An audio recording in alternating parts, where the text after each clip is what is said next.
ये कोविड 19 भी एक वायरल इन्फेक्शन है।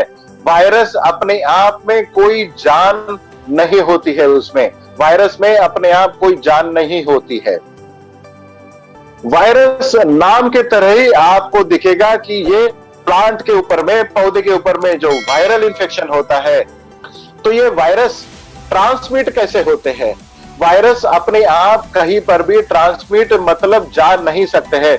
जब तक इसे कोई ले जाने वाला आपको नहीं मिलता है, तब तक आपको कोई भी वायरस, प्लांट के ऊपर आने वाले जो वायरस होते हैं, वो एक पौधे के ऊपर से दूसरे पौधे में नहीं जा सकता है। तो ये वायरस के वेक्टर कौन होते हैं? जैसे हमें कोविड 19 में भी बोला गया था कि आप एक आदमी से दूसरे आदमी के लिए 1 या 2 मीटर की दूरी बनाए रखें। क्यों? क्योंकि एक आदमी अगर दूसरे आदमी से मिलता है, सेकेंड करता है या फिर खांसता है या छींकता है, तो उसकी छींक से वो वायरस दूसरे आदमी को लग सकता है। इसी तरीके से पौधे के ऊपर वाला वायरस एक पौधे से दूसरे पौधे के ऊपर में कीड़ों की शरीर के ऊपर से ट्रांसमिट होता है। जैसे हमने पहले बताया कि सफेद मक्खी, उसके लिए हमने व्हाइट क्रश इस्तेमाल करते हैं। थ्रिप्स एंड माइट्स, मतलब उसके लिए हम ट्रिपाइट इस्तेमाल करते हैं, जो फूल और फलों के वक्त आते हैं।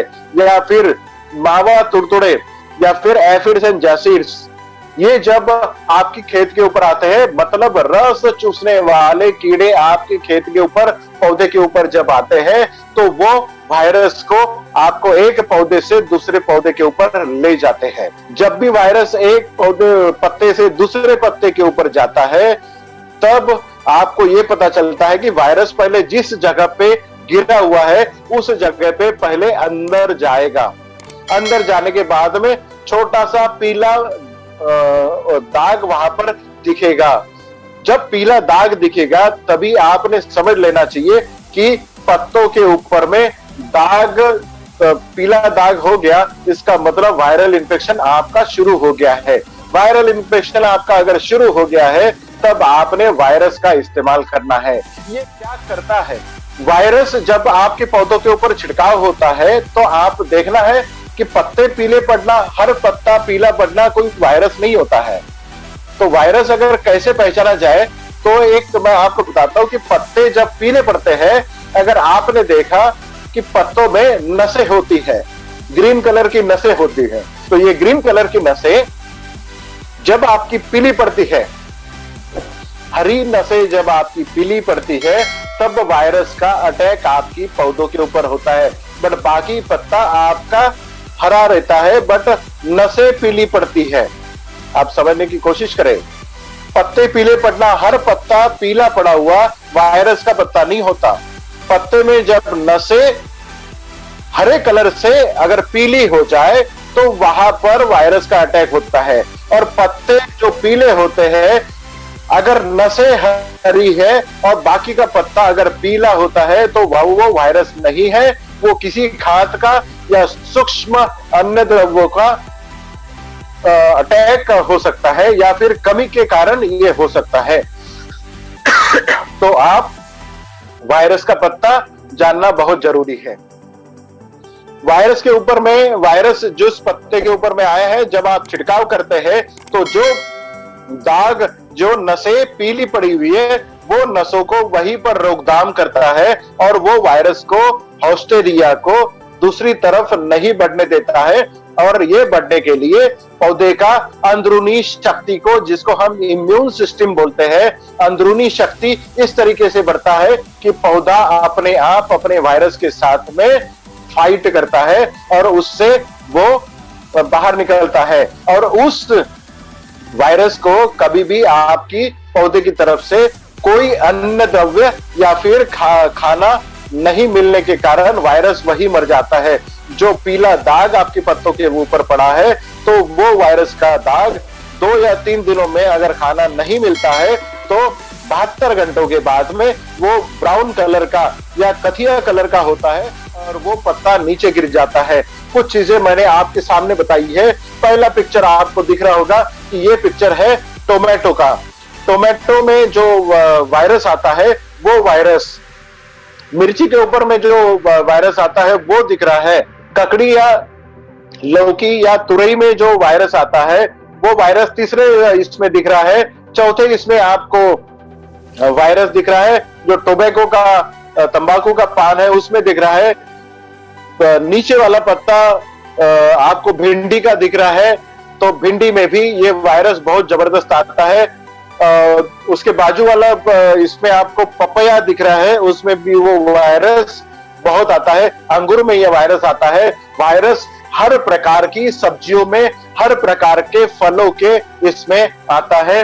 आपको ये अगर वायरस कंट्रोल करना है तो वायरस की छिड़काव के साथ में आपको रस शोषण करने वाले जो कीड़े होते हैं, रस चूसने वाले जो कीड़े होते हैं, उसके साथ में आपको वायरस का इस्तेमाल करना है, ताकि आपकी वायरस के साथ में कीड़ों की भी रोकथाम हो। इसका मतलब वायरस जब आपकी खेत में आता है तब आपको व्हाइट क्रश के साथ में वायरस का इस्तेमाल करना है, आपको ट्रिपमाइट के साथ में वायरस का इस्तेमाल करना है, और आपको इसके साथ में निश्चित रूप से यमाई स्प्रे का भी इस्तेमाल करना है, और आपको इसको छिड़काव करना है। वायरस जब आता है तो 8 दिन के अंतराल में आपको 2 बार स्प्रे करना पड़ेगा, छिड़काव करना पड़ेगा, ताकि आपका पौधा नए जो पत्ता निकल रहा है वो पत्ते में वायरस का कोई इंफेक्शन आपको ना दिखे और आपके पौधा अच्छी तरीके से आपको उपज दे पाए। ऐसा एकमात्र मार्केट में प्रोडक्ट है जो वायरस के ऊपर में काम करता है। ये वायरस आपके पौधों के ऊपर कब लगता है? आपके पौधे के ऊपर में जब फूल लगने की अवस्था होती है किसी भी सब्जियों में या फलों में, तब ये वायरस आपकी प्लांट्स के ऊपर में, पौधों के ऊपर में अटैक करता है। उसी समय आपको इसको किसी भी कीटनाशक के साथ में मिला के इसको दे सकते हैं, जैसे कि ट्रिपाइट हो गया, जैसे कि व्हाइट क्रश हो गया, इसमें मिला के आपको वायरस देना है। इसमें साथ में अगर ग्रो मैजिक अगर आप मिलाते हैं तो इससे कई गुना रिजल्ट आपके बढ़ जाते हैं और आपकी खेती में कभी वायरस नहीं आएगा। 100% आप वायरस के अगेंस्ट में गारंटी ले सकते हैं। ये बहुत यूनिक प्रोडक्ट है। आज की डेट में वायरस के लिए इंडिया में 1 लाख करोड़ का मार्केट है। तो हर सब्जी उगाने वाला जो क्षेत्र है, जो राज्य है, जो डिस्ट्रिक्ट है, जो गांव है, जिस खेती में सब्जियां फलों की खेती होती है, वहां वायरस का अटैक निश्चित रूप से होता है। इंडिया में हर अगस्त महीने से इस वायरस का अटैक हर क्रॉप के ऊपर में, पौधे के ऊपर में होता है। अभी आपके स्क्रीन के ऊपर में इंडिया एग्रो कस्टमर केयर का नंबर आपको डिस्प्ले हो रहा है। जब भी आपको कोई सवाल हो, जब भी आपको कोई जवाब चाहिए हो, आपको नहीं समझ में आ रहा है, तो आप उनके उस नंबर के ऊपर में टेक्स्ट मैसेज या फिर व्हाट्सएप मैसेज डाल सकते हैं। 24 घंटे में आपको जवाब देने की हम कोशिश करते हैं। बट अब यहाँ पर वायरस का डोज आपको 1 एकड़ में 250 ml और 1 लीटर पानी में आपको 2 ml के हिसाब से आपको इस्तेमाल करना है। ट्यूबर्स की खेती में भी आप भूअस्त्र और ये सब कुछ आप डाल सकते हैं। व्हाइट क्रश और ग्रो मैजिक एक साथ मिला के आप दे सकते हैं। चावल की खेती में वायरस आपको देने की जरूरत नहीं, क्योंकि वहां पर वायरस नहीं आता है जनरली। चावल की खेती में आपने शुरुआती अवस्था में सिर्फ भूअस्त्र देना है और बाद में आपने बीपीएच बस्टर देना है। पेट्रोल के लिए बहुत सारे लोग सवाल पूछ रहे हैं कि यमाई स्प्रे पेट्रोल के ऊपर में कैसे इस्तेमाल करें। ये एक्चुअली रिकमेंडेड नहीं है पेट्रोल के ऊपर में इस्तेमाल करना, बट बहुत सारे लोगों को इसके रिजल्ट आए हैं। 1 लीटर में 1 बूंद यमाई स्प्रे की इस्तेमाल करते हैं, बट हम आज आपको बताने जा रहे हैं कि इसका इस्तेमाल सिर्फ कृषि उपयोग के लिए इस्तेमाल करें। हम इसका कतई समर्थन नहीं करते हैं, बट लोगों को इस्तेमाल करना है तो कर सकते हैं, ये रहेगा। यमाई स्प्रे आप पेंटिंग के लिए जो पेंट इस्तेमाल होता है उसमें भी आप इस्तेमाल कर सकते हो। 1 लीटर या 1 किलो पेंट में आप 5 ml यमाई स्प्रे इस्तेमाल कर सकते हैं। एक देखा गया है कि वायरस के इन्फेक्शन के समय अगर कोकोनट खोपरे के तेल के साथ में या भृंगा तेल के साथ में अगर यमाई स्प्रे अगर मिला के आप अपनी शरीर के ऊपर या हाथों को मल ले, तो वायरल इन्फेक्शन की 90% पॉसिबिलिटीज कम हो जाती है। मैं फिर से दोहराऊंगा, चांसेस हो सकते हैं, बट ये प्रूवन टेक्नोलॉजी नहीं है, ये चांसेस हो सकते हैं।